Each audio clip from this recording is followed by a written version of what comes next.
Santo Baracato, auteur-compositeur-interprète belgo-italien, est un nom qui évoque un ténor soul, des mélodies romantiques et une vie pleine de rebondissements. Né le 16 avril 1963 en Sicile, en Italie, il a consacré plus de 40 ans à la musique, de l'époque où il composait pour son célèbre frère Frédéric François aux plus grandes scènes européennes. Mais derrière les projecteurs de ses concerts, Santo porte en lui une profonde tristesse, des épreuves difficiles et des secrets qu'il a gardés pendant des années. À 62 ans, en 2025, il se confie sur la douleur, le succès, l'échec, l'amour, la famille et les fins tristes qui ont façonné sa vie. Sa vie a été un long voyage, où de grands rêves se sont mêlés à des pertes irréparables, laissant derrière lui un héritage musical mémorable, mais aussi des cicatrices émotionnelles. Les plus grandes tristesses de Santo Baracato ont été le sentiment de vivre dans l'ombre de son célèbre frère aîné, Frédéric François, et la perte de sa mère, qui l'avait inspiré musicalement. Né dans une grande famille sicilienne, Santo était le cadet de 8 enfants. Son père, tailleur, chantait des chansons d'amour napolitaines et des airs d'opéra italiens, lui inculquant très tôt le goût de la musique. Sa mère, femme forte mais douce, l'encouragea à apprendre la guitare et le piano, persuadée que la musique lui permettrait de sortir de sa vie difficile en Sicile. Lorsque la famille déménagea à Liège, en Belgique, dans les années 1960, Santo continua de nourrir sa passion, mais il réalisa vite que l'aura de son frère Frédéric, étoile montante, éclipsait ses efforts. Bien qu'il ait coécrit de nombreux tubes de Frédéric, dont Viens que je t'embrasse et Mon cœur te dit je t'aime, Santo était souvent considéré comme l'homme de l'ombre. Il se souvient d'être assis dans son salon le soir, écoutant les chansons de Frédéric à la radio, son nom étant à peine prononcé. Ce sentiment d'être éclipsé le laissait seul, comme si son talent n'était jamais pleinement reconnu. Cette tristesse s'est aggravée lorsque sa mère est décédée d'un accident vasculaire cérébral en 1990. Elle avait toujours cru en Santo, et sa disparition soudaine a laissé un vide incommensurable. Il a raconté que certaines nuits, assis au piano, il jouait les morceaux préférés de sa mère et fondait en larmes, comme s'il avait perdu la seule personne qui comprenait vraiment ses rêves. Cette douleur, combinée à la pression d'échapper à l'ombre de son frère, est devenue la blessure la plus profonde de son cœur, une tristesse qu'il a portée toute sa vie. La carrière de Santo Baracato a été un parcours inspirant, jalonné de succès notables, mais aussi de nombreux échecs qui l'ont fait pleurer. Dès son plus jeune âge, Santo a manifesté un talent musical. À 9 ans, il a reçu sa première guitare et a rapidement appris à jouer sous la direction de son frère Vincenzo. À 12 ans, il s'est tourné vers le piano, apprenant seul et composant ses premiers morceaux. À 14 ans, il a coécrit la chanson « Viens que je t'embrasse » pour Frédéric François, qui a connu un immense succès en Belgique et en France. Ce succès a ouvert la voie à Santo, qui a continué à écrire des chansons pour son frère, comme « Mon cœur te dit je t'aime » et « Je sais ». Cependant, être sous les feux de la rampe derrière Frédéric a donné à Santo le désir de se lancer dans sa propre carrière. En 1989, il s'est fait remarquer en interprétant Caruso dans l'émission télévisée Sacrée soirée de Jean-Pierre Foucault, révélant sa voix de ténor puissante et émouvante. Cette performance a marqué un tournant et il a décidé de se consacrer à l'opéra et à la musique pop.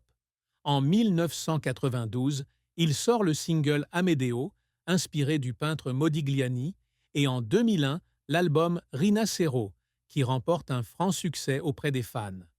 Il poursuit avec la comédie musicale Sicile de mes amours, dont plusieurs chansons deviennent des tubes, comme Fais-moi l'amour et Tant qu'il y a de l'amour.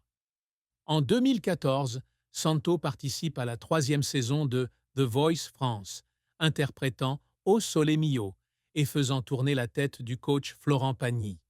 Bien qu'éliminé à l'issue de la battle, cette performance lui permet de se rapprocher du public international. Cependant, la carrière de Santo ne se déroule pas sans heurts.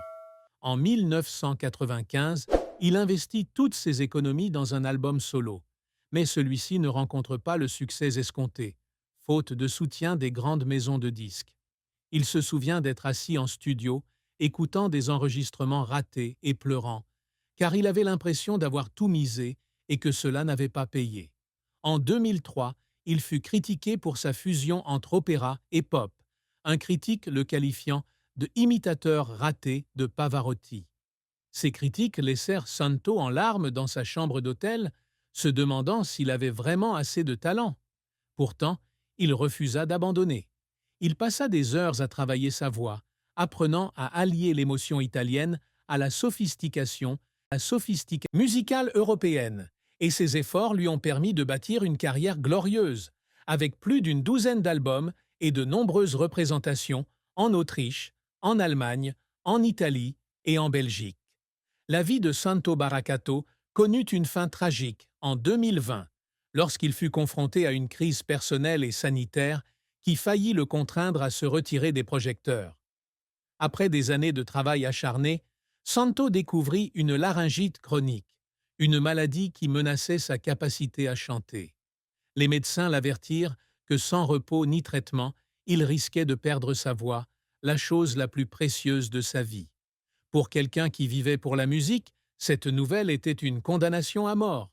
Santo se souvient de ses jours dans un hôpital de Bruxelles, regardant par la fenêtre et pensant à ses rêves inassouvis.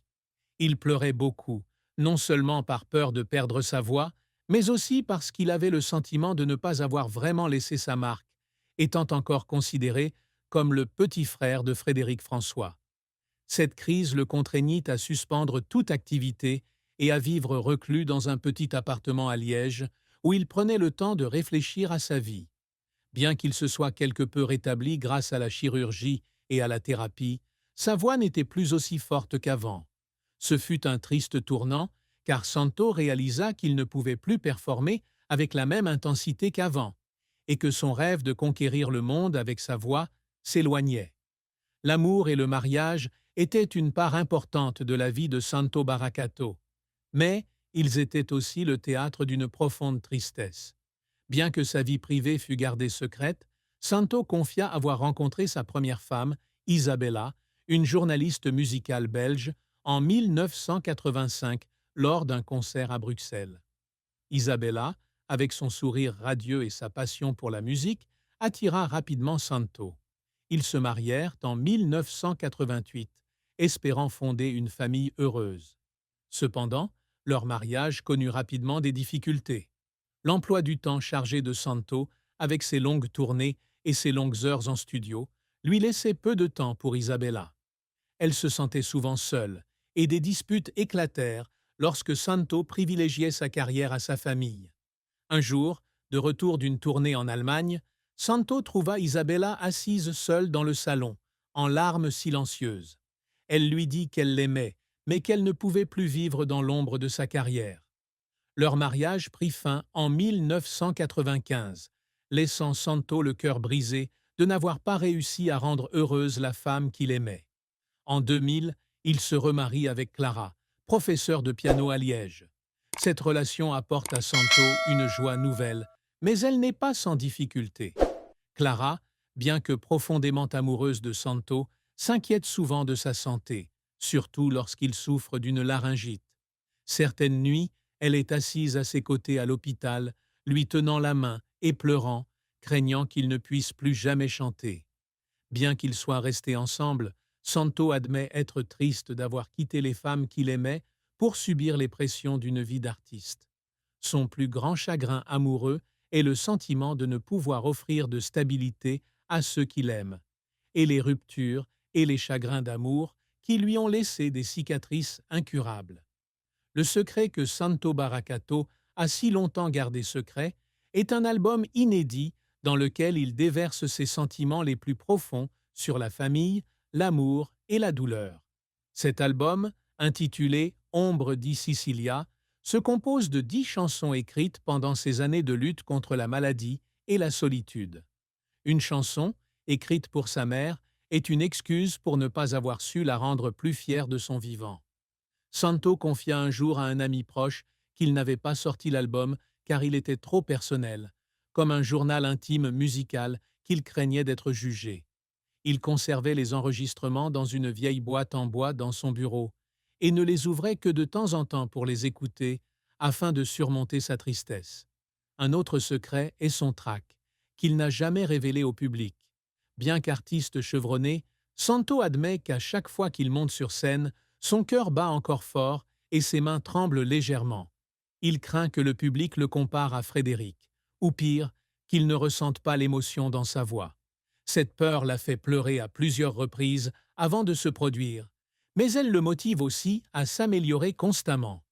Santo Baracato a toujours aspiré à la gloire et à l'argent, mais aussi à créer une musique capable de toucher le cœur du public et de laisser une trace. L'un de ses plus grands objectifs est de sortir de l'ombre de Frédéric François et d'être reconnu comme artiste indépendant. Avec l'album Rinascero et l'opéra Sicile de Mes Amours, il y est parvenu en partie, avec des chansons comme Fais-moi l'amour et Je t'aime d'amour, qui sont devenus des tubes